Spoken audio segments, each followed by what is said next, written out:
Good morning, students. Today in physics we want to study about the speed. Clear? बेटा आज हम speed के बारे में पढ़ेंगे। स्पीड क्या होती है, कैसी क्वांटिटी है, स्केलर है या वेक्टर, यूनिट क्या होगा, डायमेंशन क्या होगा, क्या क्या इसके टाइप्स है और हम कैसे इनको फाइंड आउट कर सकते हैं। क्लियर? और उसके बाद हम यही सेम सारी चीजें वेलोसिटी के बारे में भी स्टडी करेंगे। तो सबसे पहले हमारे पास आता है स्पीड।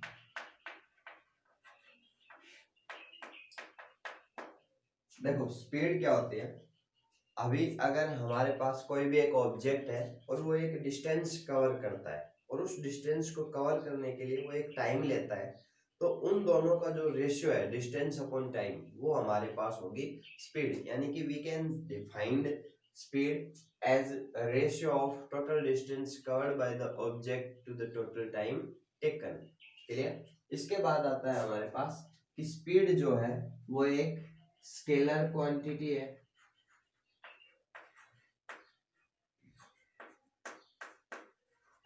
इसकी कोई डायरेक्शन नहीं होती। क्लियर? दूसरा, स्पीड की जो यूनिट है हमारे पास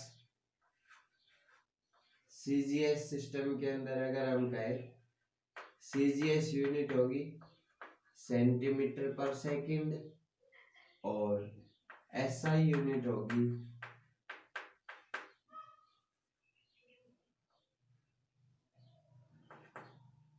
मीटर पर सेकंड।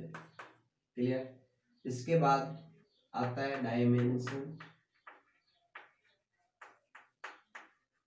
स्पीड का डायमेंशन होगा हमारे पास m0 l1 t -1। Clear? This is the dimension of the speed. इसके बाद हमारे पास आता है कि जो स्पीड है उसके वो स्पीड का जो मैग्नीट्यूड है, डायरेक्शन तो होगी नहीं, तो अगर हम बात करें स्पीड के मैग्नीट्यूड की तो वो जीरो, पॉजिटिव, नेगेटिव क्या क्या हो सकता है। ठीक है? तो आप समझ सकते हैं कि भाई जो स्पीड है वो जीरो और पॉजिटिव तो हो सकती है, लेकिन स्पीड कभी भी नेगेटिव नहीं हो सकती, क्योंकि स्पीड नेगेटिव है इसका मतलब है ऑब्जेक्ट ने नेगेटिव डिस्टेंस कवर की और डिस्टेंस कभी भी नेगेटिव नहीं होती है। क्लियर? तो हम यहाँ पर कहेंगे कि it may be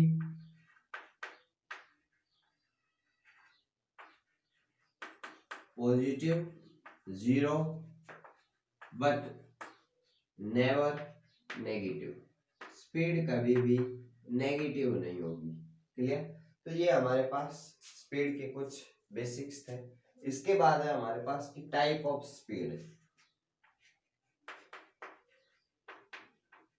types of speed, we have four type of speed. First, uniform speed. Second one is non-uniform speed.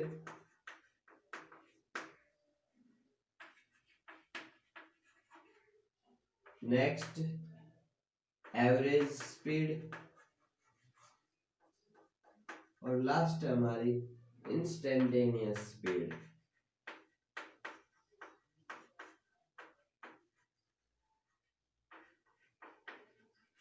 तो ये हमारे पास चार स्पीड है।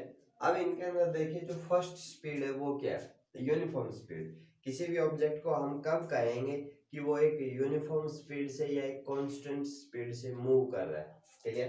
तो अगर कोई ऑब्जेक्ट इक्वल टाइम में इक्वल डिस्टेंस कवर करता है, ठीक है, या फिर हम कहें एक इक्वल डिस्टेंस को कवर करने के लिए इक्वल टाइम लेता है, तो हम कहेंगे कि वो ऑब्जेक्ट एक यूनिफॉर्म स्पीड से कांस्टेंट स्पीड से मूव कर रहा है। जैसे कि मान लीजिए स्टार्टिंग में 5 किलोमीटर ऑब्जेक्ट मूव करता है 1 घंटे में, फिर next 5 kilometre again in 1 hour, next 5 kilometre again in 1 hour. यानी कि हर बार इक्वल डिस्टेंस को कवर करने के लिए ऑब्जेक्ट टाइम भी इक्वल ले रहा है। तो हम कहेंगे कि जो हमारा ऑब्जेक्ट है वो एक यूनिफॉर्म स्पीड से मूव कर रहा है। आप एक लाइन लिख लीजिए कि an object is said to be in uniform speed.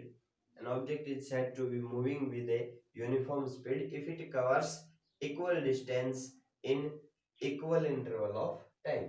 Second, non-uniform speed. अगर हमारा ऑब्जेक्ट डिस्टेंस तो इक्वल कवर कर रहा है लेकिन टाइम इक्वल नहीं होगा, टाइम इक्वल नहीं लेता है। जैसे कि स्टार्टिंग में 5 किलोमीटर कवर करने के लिए 1 घंटा लिया, लेकिन नेक्स्ट जो 5 किलोमीटर्स थे उनको कवर करने के लिए 2 घंटे ले लिए।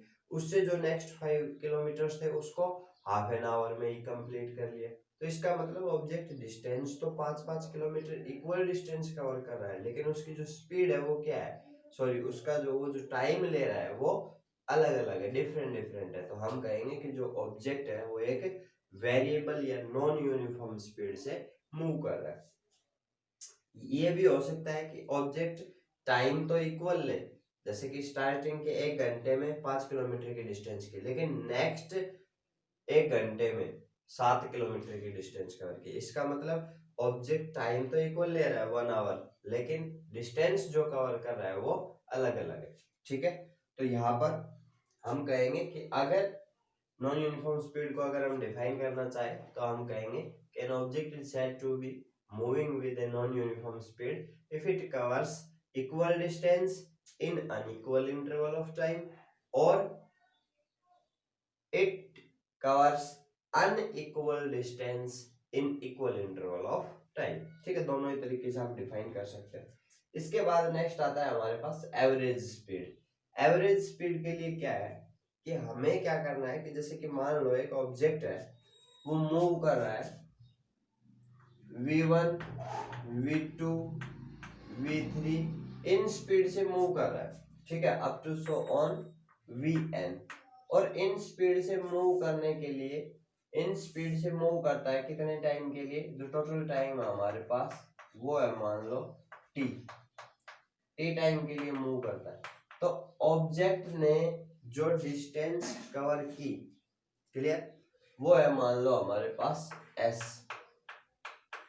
तो एवरेज स्पीड क्या कहती है कि एक हम स्पीड कैलकुलेट कर सकते हैं कि भाई ये जैसे कि मान लो v, क्लियर, अगर ऑब्जेक्ट v स्पीड से अगर मान लेते हैं कि उसने s डिस्टेंस कवर की, देखो ऑब्जेक्ट कई वेरिएबल स्पीड से मूव करता है, पहले v1 से मूव करता है, फिर v2 से, फिर v3 से, फिर v4 से, क्लियर। तो इस तरीके से वेरिएबल स्पीड से मूव कर रहा है और टोटल टाइम है उसका t, तो और डिस्टेंस उसने कवर की s। अब हम कहते हैं कि एवरेज स्पीड एक ऐसी स्पीड होती है कि अगर वो कांस्टेंट स्पीड है जिससे अगर ऑब्जेक्ट t टाइम के लिए मूव करे तो कितने डिस्टेंस कवर करेगा, जो कि डिस्टेंस इन वेरिएबल स्पीड से वो कवर कर पाया। क्लियर, तो ये थी हमारे पास एवरेज स्पीड, यानी कि हम कह सकते हैं कि average speed is a constant speed with which if an object moves with given time interval या in given time interval then object covers the same distance as it covered by the variable speeds। Clear, अभी बात आती है कि average speed को हम find out कैसे करेंगे। तो हम लिखेंगे कि average speed of an object can be defined as और find out as the ratio of total distance covered to the total time taken. देखिए अब यहाँ पर अभी हम लेकर चलते हैं इसको फाइंड आउट करने के लिए। अगर हमारे पास एक ऑब्जेक्ट है, स्टार्टिंग में ऑब्जेक्ट डिस्टेंस कवर करता है s1 s2 s3, क्लियर, और इन डिस्टेंस को कवर करने के लिए ऑब्जेक्ट किस स्पीड से, जब ऑब्जेक्ट ने s1 डिस्टेंस कवर की तो ऑब्जेक्ट की स्पीड थी v1, जब उसने s2 डिस्टेंस कवर की तो ऑब्जेक्ट की स्पीड थी v2, जब उसने s3 डिस्टेंस कवर की तो उसकी स्पीड थी v3। क्लियर, अब हमें क्या करना है, हमें एवरेज स्पीड निकालनी है। तो एवरेज स्पीड के लिए क्या करना पड़ेगा, total distance upon total time.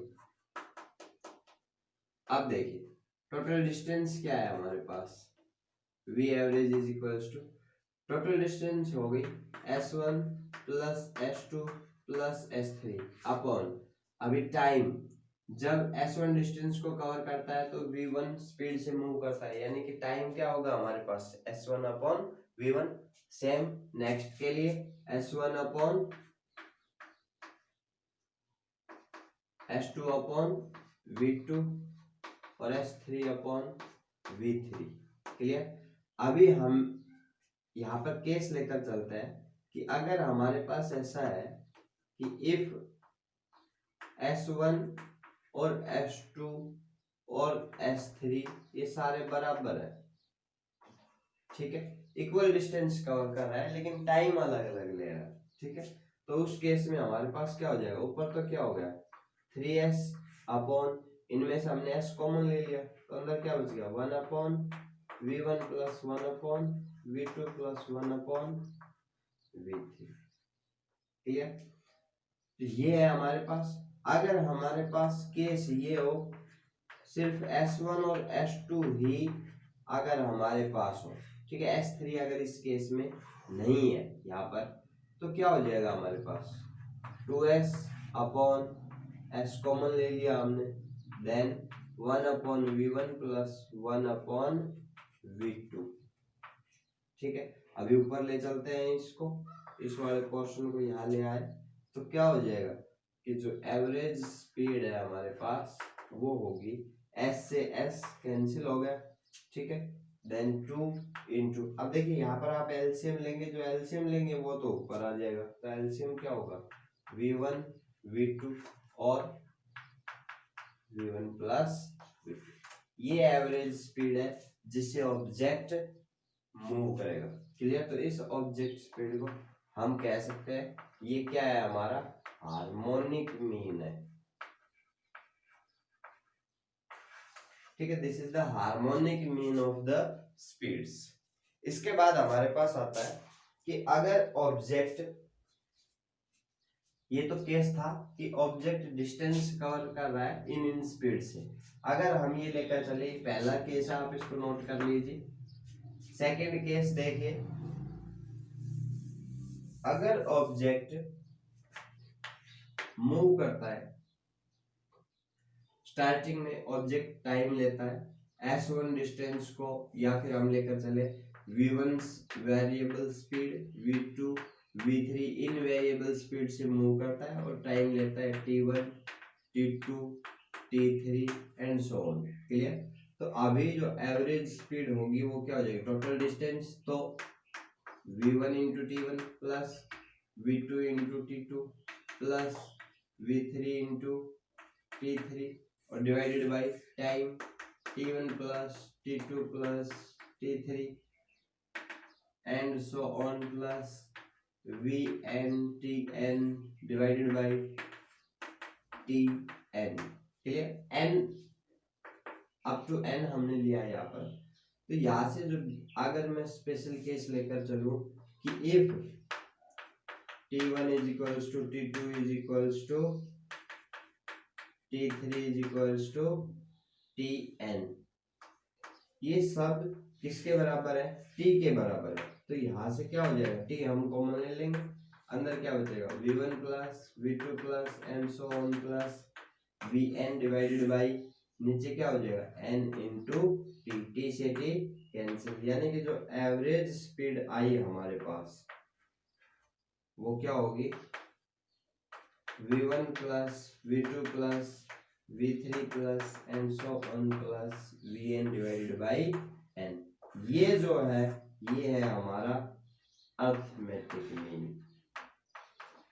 तो आप इस चीज को समझिए कि अगर हम डिस्टेंस और स्पीड लेकर चलते हैं और फिर हम एवरेज स्पीड कैलकुलेट करते हैं तो वो स्पीड का हार्मोनिक मीन आता है, लेकिन अगर हम स्पीड और टाइम लेकर चलते हैं और फिर हम एवरेज स्पीड निकालते हैं तो वो स्पीड का अर्थमेटिक मीन आता है, क्लियर।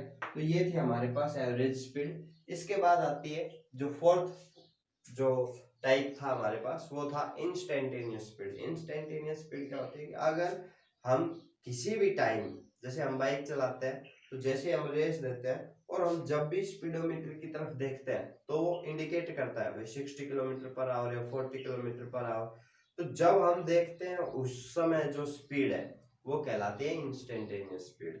यानी कि instantaneous speed is defined as the speed of the object at any instant of time, किसी भी पल किसी भी क्षण जब आपने देखा उस समय स्पीड क्या थी वो होती है इंस्टेंटेनियस स्पीड, क्लियर। और एक डिवाइस है जैसे कि अपनी बाइक में भी होता है ओडोमीटर, क्लियर। या स्पीडोमीटर, ठीक है। तो speedometer is a device which measure the instantaneous speed. इसके बाद आता है हमारे पास वेलोसिटी। सेम सारी चीजें वेलोसिटी के लिए भी चलेंगी। स्टार्टिंग में मैं आपको बता देता हूँ कि वेलोसिटी हमारे पास क्या है। जिस तरीके से स्पीड के लिए हमारे पास था डिस्टेंस अपॉन टाइम, वेलोसिटी के लिए क्या होगा, डिस्प्लेसमेंट अपॉन टाइम। क्लियर। और वेलोसिटी हमारे पास एक वेक्टर क्वांटिटी है, इसका मैग्नीट्यूड भी होगा और इसकी डायरेक्शन भी होगी। अभी तीसरी बात है, अगर हम यूनिट की बात करें तो सेम यूनिट रहेंगे जो कि स्पीड के लिए थी, सेंटीमीटर पर सेकेंड और मीटर पर सेकेंड। उसके बाद हमारे पास डायमेंशन, डायमेंशन भी सेम होगा क्योंकि यूनिट सेम है। अभी बात आती है वेलोसिटी जो है वो पॉजिटिव भी हो सकती है, जीरो भी हो सकती है और नेगेटिव भी हो सकती है। क्यों? क्योंकि जो वेलोसिटी है वो एक वेक्टर क्वांटिटी है, अगर हम उसकी डायरेक्शन को अपोजिट कर दें तो वो नेगेटिव हो गई लिखने में, लेकिन मैग्नीट्यूड उसका अभी भी पॉजिटिव है, डायरेक्शन अपोजिट हो गई इसलिए वो नेगेटिव साइन आ गया। क्लियर। तो आप कह सकते हैं कि वेलोसिटी जो है वो पॉजिटिव भी हो सकती है, नेगेटिव भी हो सकती है और जीरो भी हो सकती है। क्लियर। तो ये था आज का हमारा टॉपिक, आगे कंटिन्यू करते हैं। Thank you.